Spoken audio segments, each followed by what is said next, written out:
اهلا وسهلا بكم على قناه احسن ما جربت مع علاء. اليوم جبت لكم وصفه رائعه سهله اقتصاديه تجي تجمع بين القرمشه والطراوه، وصفه الاساور الجافه. وكما قال علاء ولدي المسايس، اللي يجعل هذه الوصفه مميزه انها بسيطه وتقدري تزينيها كما تحبي. وما نطولش عليكم في المقدمه. قبل ما نبداو نقولوا بسم الله والحمد لله والصلاه والسلام عليك يا حبيبي رسول الله، ونروح نشوفوا المقادير والوصفه بالتفصيل. فرجه ممتعه. كما قلت لك في الاول المكونات بسيطه. هنا عندي كيلو تاع بيض، جاتني 4 حبات بيض، عندي كاس سكر، كاس زيت، عندي لاليفير شيميك، لي زاغون، وهنا عندي العسل والفرينه باه نلمو العجين. في الاناء راح نوضع الكيلو تاع البيض مع الكيلو تاع السكر، وبلا ما ننساو قص المحتل وما ذكرتهاش ديروها. وراح نضرب كل المكونات حتى نتحصل على انا باغي يكون بيض. هذه هي نضربوا مليح حتى نحسوا بلي داك السكر داب، ما تخليش داك السكر هو اللي راح يبس لك الحلوى من بعد.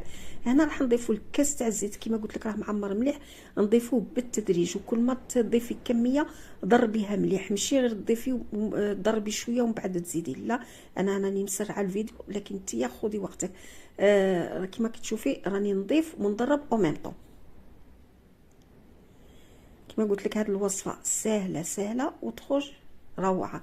هنا درت لاغوم تاع لافاني بودره، وكذلك راح نزيد هنايا كان عندي لاغوم تاع لافاني السيترون.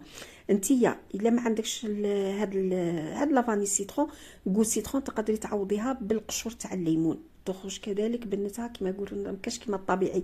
هنا راح نزيد ملعقه كبيره من العسل وراح نضرب. انا داك النهار شريتها عجبتني ريحتها شابه، كانك راكي دايره زيت السيترون. بديل لليمون. من بعد راح نضيف هنايا ملعقتين كبار من النشا، يعطيها هشاشه طراوه للكيكه عفوا للحلوى تاعنا الجافه.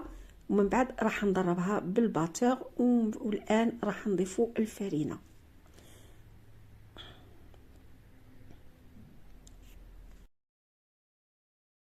والان راح نضيف الفرينه، راح نعطيها لكم كذلك بالكيل. الكيل اللي عبرتي به في الاول ضيفيه. هنا الكاس الاول، هذا الثاني، ومن بعد راح نزيد الثالث، ونزيد الخميره الكيميائيه نديرو غير ملعقه صغيره، ما ديريش كيس كامل، ديري 5 غرام. وبعدها راح نخلط. ندخل كما كنتم تلاحظوا راني غير بالاسباتول نخلط في ديك الفرينه، ندخلها في لاباري. الوغ من بعد راح نزيد الكاس الرابع، مازال خاصها الفرينه كما كتشوفوا. راح نزيد الكاس الرابع، وكما قلت لك الكيل اللي تكيلي به المكونات الاولى كما البيض والسكر والزيت كيلي به الفرينه، كو غرفيه اي حاجه زيدي كيلي بها حتى لو كان فنجان. هنا راح نلموا العجين تاعنا، ما نعجنوش باه العجينه تاعنا ما تجيش مطاطيه وتجي يابسه. وهنا راح نضيف الكاس الخامس، نضيفه غير بالتدريج، ما نضيفهاش ضربه واحده. تخافي الفرينه تاعك تكون تمتص السوائل وتجيك يابسه. لازم تحصلوا على العجينه تكون طريه وما تلصقش في اليد، ما تكونش ناشفه. الا نشفتيها الحلوى الجافه تاعك راح تجيك يابسه. راني نتيستي باليد الزوجه، لقيت مازال خاصها شويه فرينه، وضعتها فوق البلون طرافاي. هنا راني جاوني 5 كيسان نيشان. نتيا صاصبو تجي معاك نيشان كيما انا، ولا تجي كتر ولا تجي قل، المهم تتحصلي على العجينه تكون طريه وما تلصقش في اليد. هنا راح نلمها فوق البلون كما كتلاحظي. انا راني نلم فيها. لاحظي العجينه اللي تحصلت عليها كشابه، الله يبارك، كاني راني خدمتها بالدهان وهي راهي مخدومه غير بالزيت. تبعي كل المراحل اللي درتهم وراح تحصل على نفس العجينه اللي تحصلت عليها. هنا راح نحلها فوق البابي كويسون، تقدري تحليها فوق البلان طرافاي ديريكتومون، لكن انا مبغيتش نقوي بزاف الفرينه باه ما تيبسلش. هنا راح نقطعها، نحلها ما تكون غليظه ما تكون رقيقه لاباط، ونقطعها بهذا لومبورت بياس كبير. انت ما عندكش هاد لومبورت بياس تقدري تستعملي اي حاجه عندك، غرفيه، كاس، استعملي اي حاجه، المهم دبري راسك. هنايا راح نقلع هاد الزوائد، ومن بعد نرفدهم فاسيلمون. كما كتلاحظي راه كلشي سهل حتى الان. الطريقه سهله. وفي هذه الاثناء راني شاعله على الكوشه على درجه حراره 180. الكرياج وضعتها فوق الوسط باه الحلوى تاعي طيب لي من الفوق ومن تحت كيف كيف. هنا وضعت دوك الحبات في السنيوه، وهنا لي شيت اللي بقاو لي راح نجيب لهم من العجينه الجديده، نجيب لهم ونزيد عليها نحلها كذلك. كما كتلاحظي درت شويه فرينه لانه باه نضمن بلي ما تلصقليش من تحت.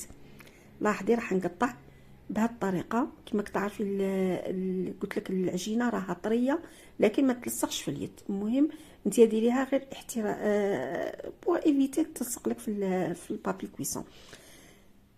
هنا حكمت هذا لومبورت بياس صغير على الاول وراني نطبع به في الوسط باه نتحصل على اساور. هنا نعطيك ملاحظه، راح نحي داك اللي في الوسط. نعطيك ملاحظه، الا ما كاش عندك، الا ما كنتيش كاع باغيه ديري بهذه الطريقه تاع الاساور، تقدري ديري حرابيش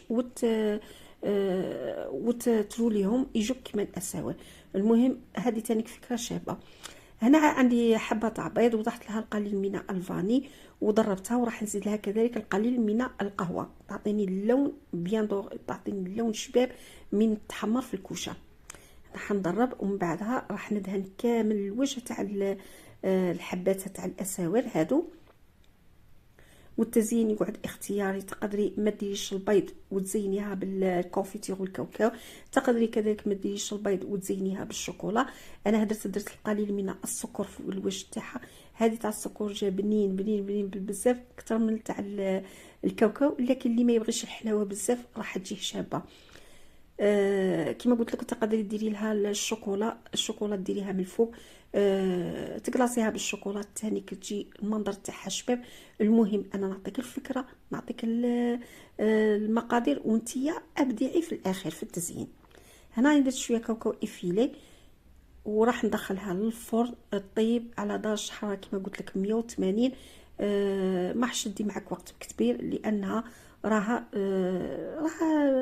ماهاش غليظه بزاف كما حلوه الطابع. المهم راح نكمل بنفس الطريقه ومن بعد نشوفوا الحلوى تاعنا جاهزه في صحن تقديم. قبل منامي مر ببالي وحي سؤال، لو أن لعمري ميزانا ما المكيال، أيقاس العمر بأيام أم أعوام؟ فتأملت جلست أفكر فيما يذكر حين يقال رحم الله فلان، كان وكان وكان، لن تذكر إلا الأعمال. هذه وصفة نهار اليوم اللي حضرتها معكم، وصفة سهلة اقتصادية وتخرج منينة وتقطع لك كمية كبيرة. ديريها راهم جايين لي فاكونس، ديريها توجدي لك البسينه تلقاها كي الحسنه، يجي عندك ضيف يلقاها يجي ياكلوها وليداتك وما تخميش.